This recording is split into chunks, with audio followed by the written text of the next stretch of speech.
বাবাজি কতদিন মুসলমান না মার খাবেন? কতদিন মার খাবেন? বলবো বলবো কি বলো শুনে নিন। ইহুদিদের একটা কিতাব আছে, কিতাবটার নাম হলো তালমুদ। কি বললাম বাবা? তালমুদ।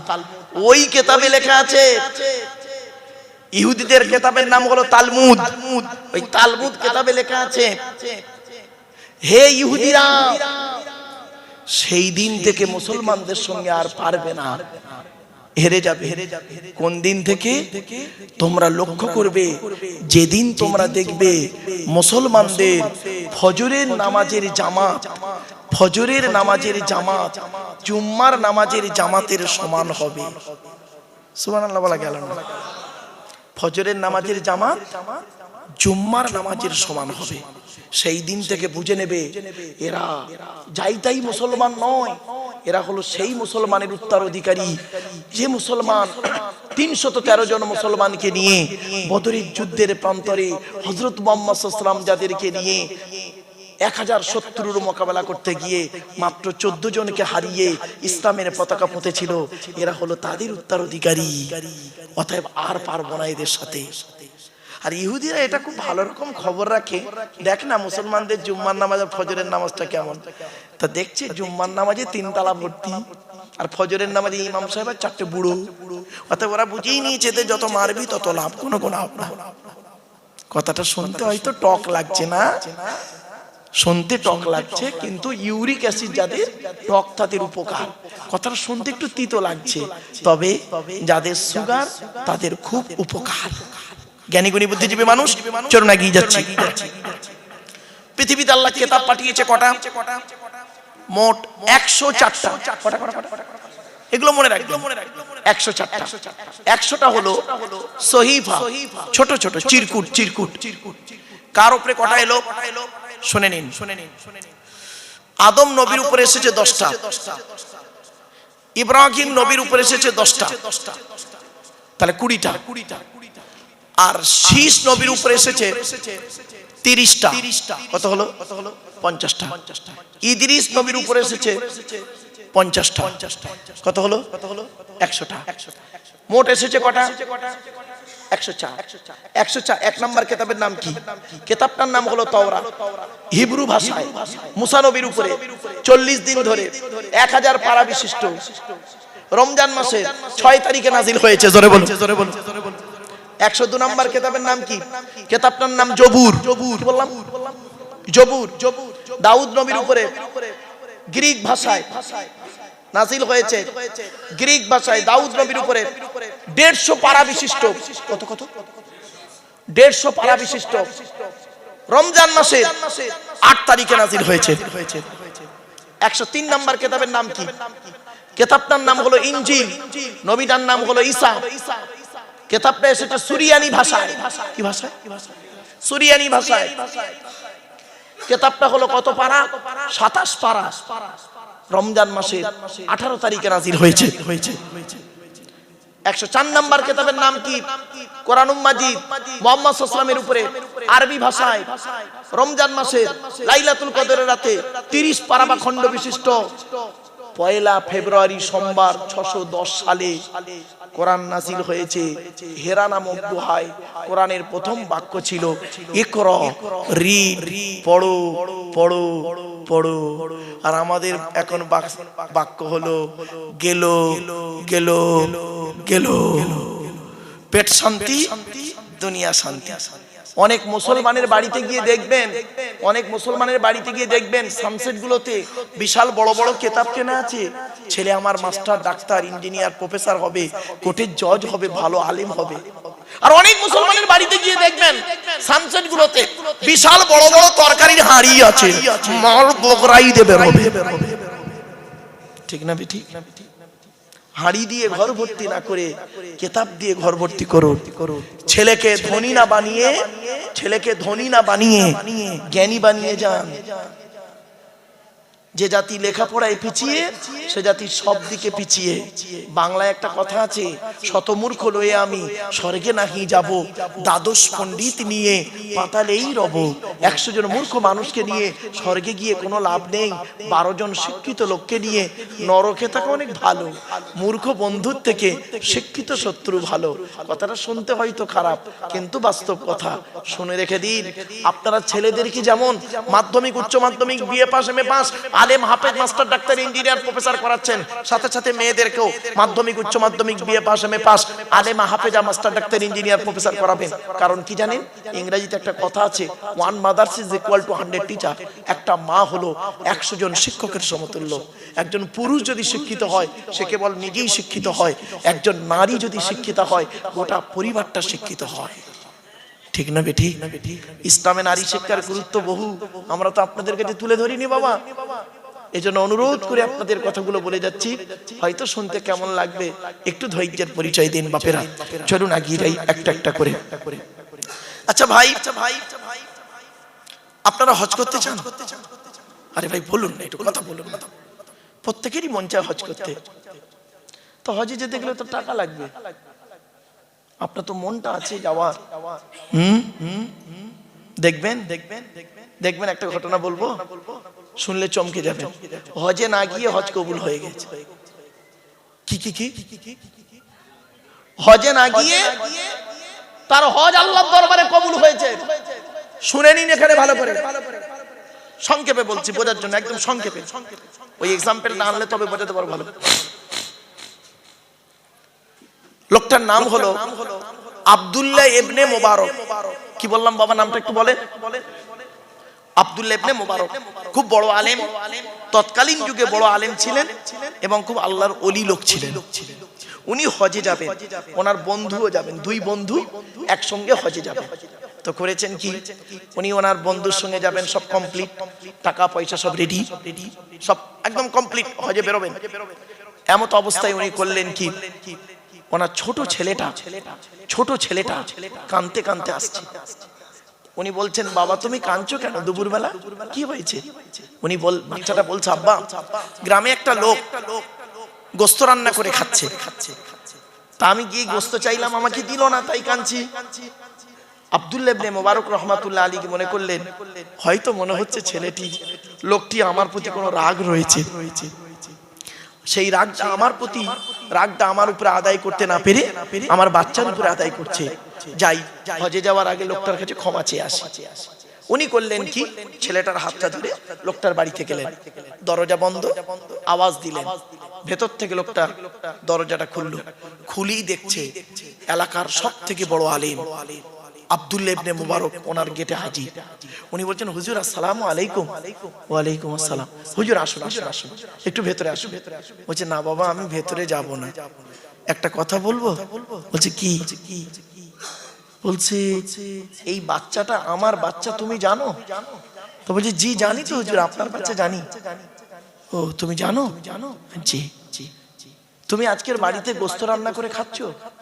বলছে, জি। আমার এই বাচ্চাটা তোমার কাছে একটু গোস্ত চেয়েছিল। তা বলছে, জি। তা বাবা, একটা বাচ্চাকে একটু গোস্ত দিলে ক্ষতি কি ছিল? তখন লোকটা ঝরঝর করে কাঁদছে, চোখ থেকে পানি পড়ছে। বলছে, বাবা কাঁদছো কেন? তখন কেঁদে কেঁদে লোকটা বলছে, হুজুর আজ 3 দিন হলো আমার বাড়িতে রান্না হয়নি। 3 দিন হলো বাড়িতে রান্না হয়নি। কচি কচি বাচ্চারা অনাহারে আছে। আজ সকালবেলা কাজে গিয়েছিলাম, দুপুর হয়ে গেছে, কোনো কাজ পাইনি।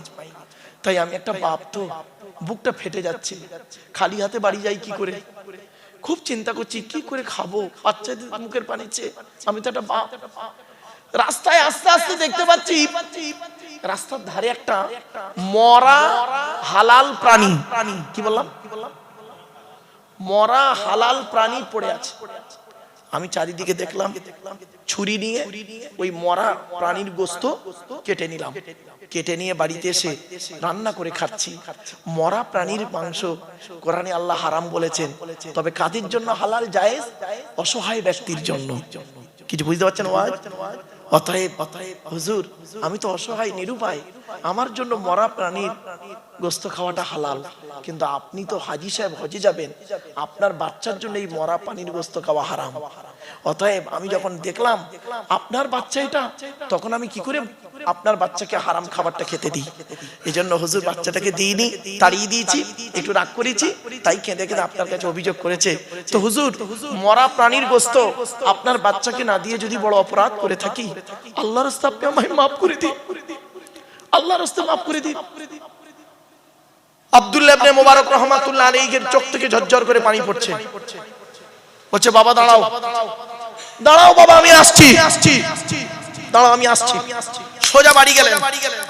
বাড়িতে গিয়ে হজে যাওয়ার যত টাকা ছিল সমস্ত টাকা এনে ওই লোকটাকে দিয়ে বলছে বাবা এই নাও, আমি হজে যাওয়ার সমস্ত টাকা তোমাকে দিয়ে গেলাম, তুমি ব্যবসা করো, বাচ্চাদেরকে নিয়ে খাও, আমার জন্য দোয়া করো, আমি এবছর হজে যাব না, আমার হজে যাওয়ার টাকাটা তোমাকে দিলাম।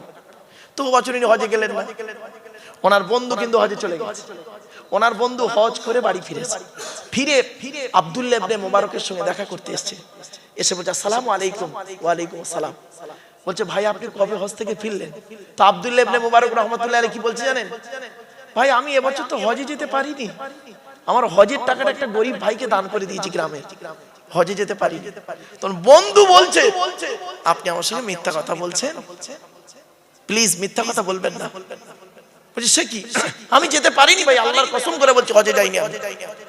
বন্ধু কি বলছে শোনো, আল্লাহর কসম করে বলি, আমি হজ মোবারকে গিয়ে কাবা শরীফ যখন তওয়াফ করছি, আমি নিজে চোখে দেখতে পাচ্ছি আমার আগে আগে আপনিও কাবা শরীফ তওয়াফ করে যাচ্ছে। শুধু তাই নয়, সাফা মারওয়া দৌড় করছি, মিনা মুজদালিফায় যাচ্ছি, যেখানেই যাচ্ছি হজরে আসওয়াদে চুমা দিতে যাচ্ছি, সেখানেই দেখছি আমার আগে আপনি চুমা দিয়ে বেরিয়ে যাচ্ছেন, ভিড়ের মাঝে কথা হচ্ছে না। এমন কি রাসূলের রওজা মোবারকে গিয়ে যখন আমি সালাম দিচ্ছি দেখতে পাচ্ছি আমার আগে আগে আপনি সালাম দিয়ে বেরিয়ে যাচ্ছেন।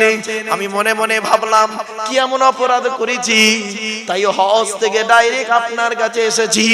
সঙ্গে সঙ্গে আব্দুল্লাহ ইবনে মুবারকের চোখ থেকে ঝরঝর করে পানি পড়ছে।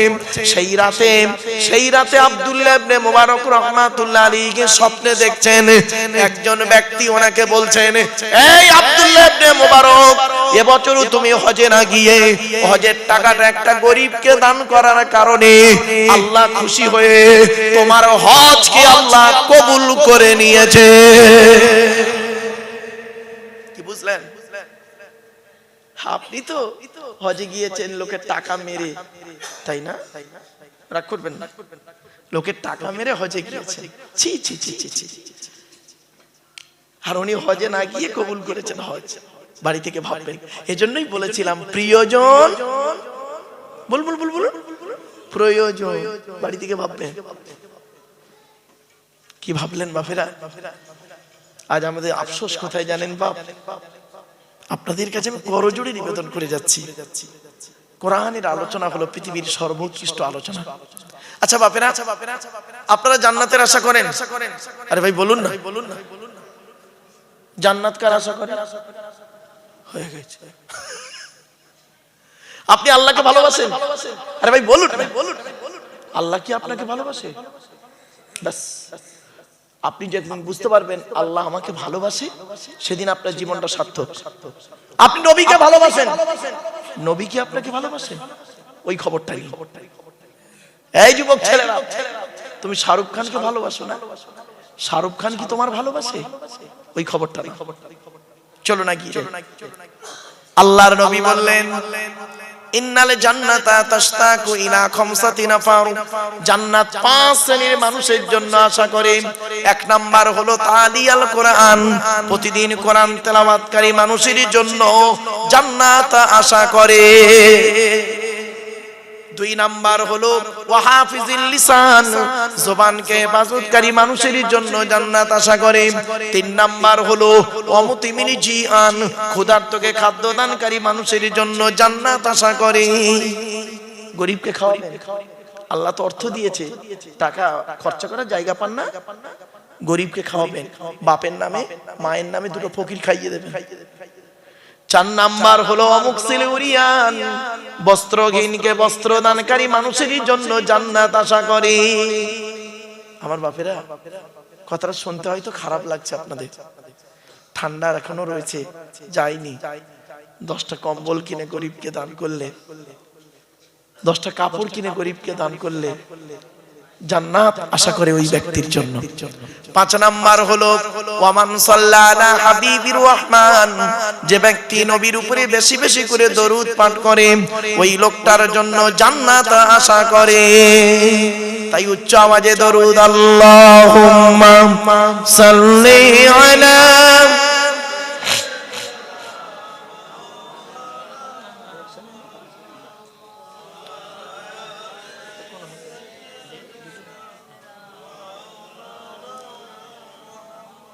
আসলে কি জানেন, শেষ দিনে শেষ রাতে শেষ লগ্নের জলসা, তো এই জন্য আপনাদের আমি অনুরোধ করছি, জলসা যখন দেবেন দয়া করে রাত 12টার উপরে যাবেন না। 12টার পরে না মানুষের ওয়াজ শোনার মেন্টালিটি ভালো থাকে না। কথা বুঝতে পারছেন? যদি আপনাদের খুব যায় 11টা থেকে 12টা করবেন, এর বেশি যাবেন না। একটা বক্তা আনবেন, ব্যাস দুদিনে 2টো বক্তা করবেন, 3 ঘন্টা করে হয়ে যাবে। 9টা 12টা হয়ে গেল। কিছু শিখতে পারবেন, জানতে পারবেন, বুঝতে পারবেন। আর শর্ট টাইমের ভিতরে কোনটা বলি কোনটা ছাড়ি এরকম মনে হচ্ছে। আমার বাপেরা কথাগুলো একটু মূল্যায়ন করুন। চলুন। আচ্ছা, মা বোনেদের বসার জায়গা আছে ভাই? না, যাই হোক, মা বোনেদের কাছে আওয়াজ যাচ্ছে। মা বোনেরা অনুরোধ করে বলে যাচ্ছি, মা বোনদেরকে আমি কয়েকটা কথা বলে যাব, গুরুত্বপূর্ণ কথা। এই কথাগুলো আপনারা মাথায় রাখুন মায়েরা বোনেরা। কি 1 নাম্বার শোনো, আল্লাহর নবী একদিন সাহাবীদেরকে বলছেন, তোমাদের বাড়িতে কয় শ্রেণীর মেয়ে ছেলে আছে গো? সাহাবীরা বললেন, হে নবী, আমাদের বাড়িতে 4 শ্রেণীর মেয়ে ছেলে আছে। কে কে? মা, বোন, মেয়ে, বউ, 4 শ্রেণীর মেয়ে। নবীজি বললেন, কি করে বুঝবে ওরা জান্নাতি না জাহান্নামী? বলুন আপনারা, কি করে বুঝবেন আপনার স্ত্রী, আপনার মা, বোন, মেয়ে, বউ জান্নাতি না জাহান্নামী? নামাজ পড়ে বলে, রোজা রাখি বলে? না। আল্লাহর নবী সাহাবীরা পুরো চুপ। নবীজি বললেন, শোনো,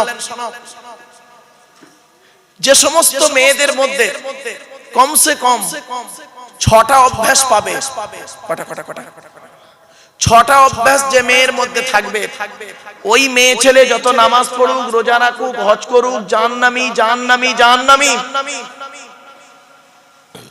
কি 1 নাম্বার, ওই মেয়ে ছেলে নামাজ পড়ে রোজা রেখে জাহান্নামায় যাবে যে মেয়ে ছেলে তার স্বামীর সঙ্গে যখন কথা বলে মেজাজ দিয়ে কথা বলে।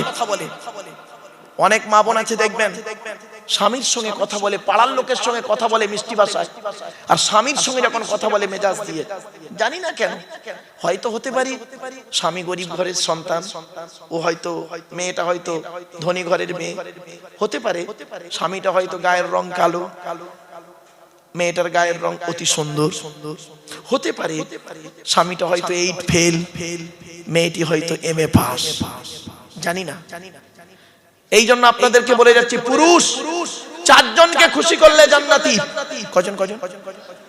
আপনি এখানে বসে বসে ভাবুন, 4 জনকে পৃথিবীতে খুশি করুন, আপনি জান্নাতে যাবেন।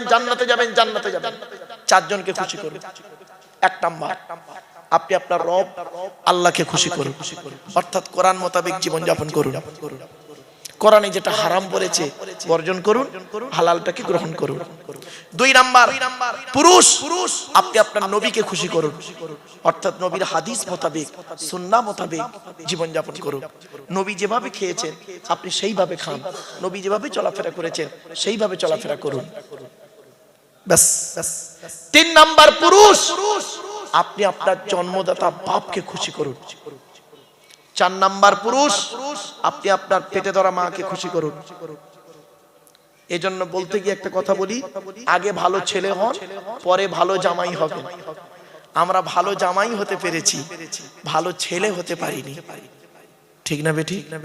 আমার শ্বশুর লোককে বলে আমার জামাই খুব ভালো, আমার শাশুড়ি লোককে বলে আমার জামাই খুব ভালো, আর আমার জন্মদাতা বাপটা কি বলে শুনবেন? ওকে জন্ম দিয়ে পাপ করেছি। পেটে ধরা মাটা কি বলে শুনবেন? পেটে ধরে ভুল করেছি। কেন? কি এমন কাজ করলেন যে মা 10 মাস 10 দিন গর্ভে ধারণ করলো, দুনিয়ার মুখটা বড় কষ্ট করে দেখালো, শীতকাল বর্ষাকাল গ্রীষ্মকাল কোনো কালকে দেখলো না, আমার পেশাবের উপর আমার মা শুয়ে আমাকে তার বুকের উপরে স্থান দিল। কি এমন কাজ করলেন? কার মাধ্যমে করলেন? 75 বছরের বুড়ো বাপটা 50 বছরের ছেলেটাকে আর আব্বা বলে ডাকে না। মনে রাখবেন, 75 বছরের বুড়ো বাপ যখন 50 বছরের ছেলেটাকে একবার আব্বা বলে ডাকবে, মনে রাখবেন ওই 75 বছরের বুড়ো বাপের আব্বা ডাকটা হলো আল্লাহর আরশে আজিমের ডাক। দেখেছে কোনো দিন? বাড়ি থেকে ভাববেন টাকা পয়সা খরচা করবেন কার পিছনে বেশি? কোরআন বলছে ইয়াসআলুনাকা মাযা ইউনফিকুন, নবী তোমাকে ওরা প্রশ্ন করছে টাকা পয়সা কোথায় ব্যয় করলে আল্লাহ খুশি হবে। কুল মা আনফাকতুম মিন খায়রিন ফালিল ওয়ালিদাইনি ওয়াল আকরাবিন, টাকা পয়সা সর্বপ্রথম তোমরা খরচা করবে, তোমরা তোমাদের বুড়ো বুড়ি বাম্মার পিছনে ব্যয় করবে, আল্লাহ খুশি হয়ে যাবে। বাপের ভাত দেয় না, মায়ের ওষুধ কেনার পয়সা দেয় না, শাশুড়িকে হজে নিয়ে যাচ্ছে। ছি ছি ছি ছি, অভদ্র। বাড়ি থেকে ভাববেন। এরপরে আসছি, 4 জনকে খুশি করুন আপনি জান্নাতে যাবেন। মা তার ছেলেকে, শুনে নিন, মা তার ছেলেকে খুব বেশি হলে, মা তার ছেলেকে কত দূর তোলে বলুন? আমার দিকে তাকান, এত দূর, ঠিক না বেটি? আমাদের মা আমাদের নিয়েছে কত দূর? বুকের উপরে এত দূর, এর বেশি আর তুলতে পারে না মা, এইটুকু। আর বাপ তার ছেলেকে প্রথমে কাঁধে তোলে। বাপ বলতে চায়, বেটা আমি গরিব বলে লেখাপড়া শিখতে পারিনি, তুই আমার ছেলে, তুই আমার থেকে আরো বেশি দূরে লেখাপড়া শেখ। তারপরে বাপ কি করে জানেন? ছেলেটাকে মাথায় তুলে নিয়ে বলে, বেটা আমি তো অনেক দূরে দেখতে পাইনি, তুই আমার মাথায় বসে উজ্জ্বল ভবিষ্যৎ তুই দেখ, আমি খুশি হয়ে যাব। বাড়িতে গিয়ে দেখবেন বাপের আলমারিতে না জামা ভালো নেই, মায়ের আলমারিতে 4-5টা শাড়ি পাবেন।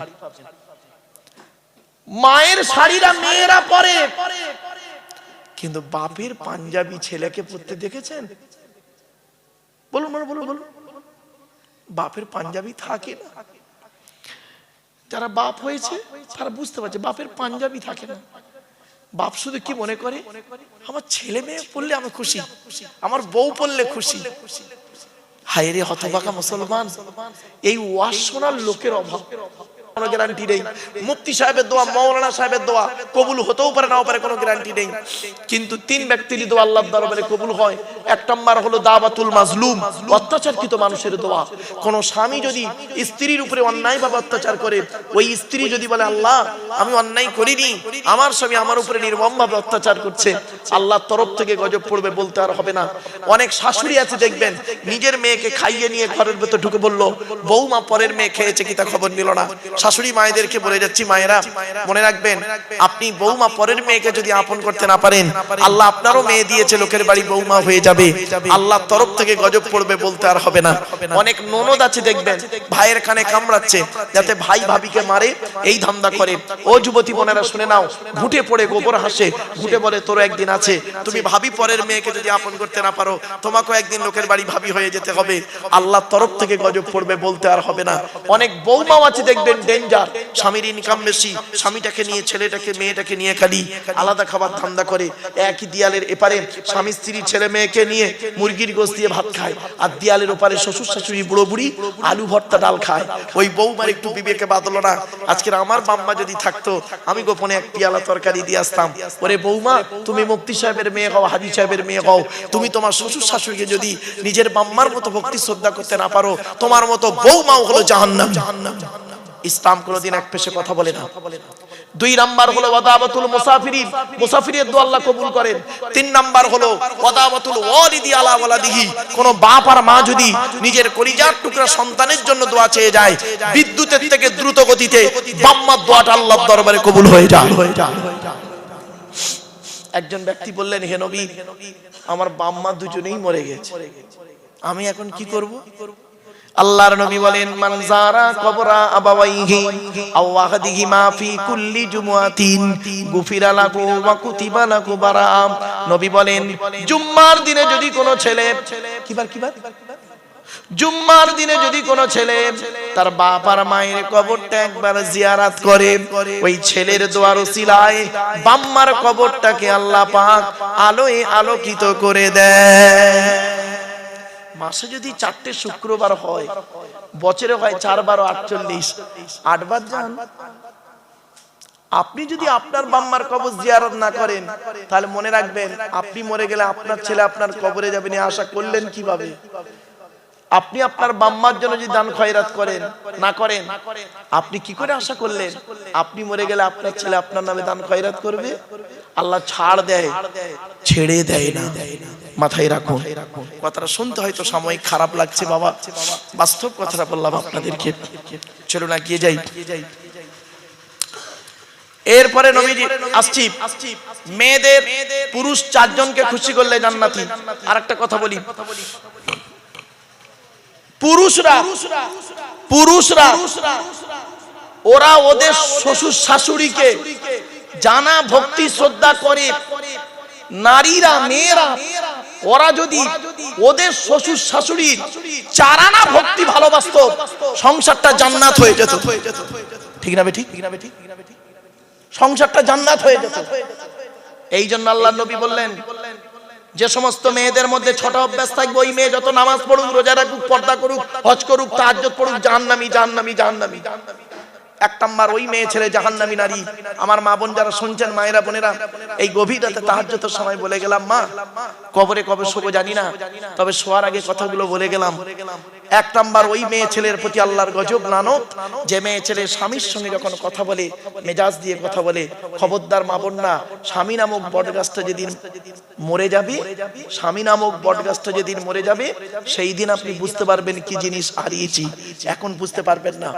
2 নাম্বার নবী বললেন ওই নারীদের প্রতি আল্লাহর গজব যে নারী স্বামীর দুর্নাম বদনাম অন্যের কাছে করে বেড়ায়।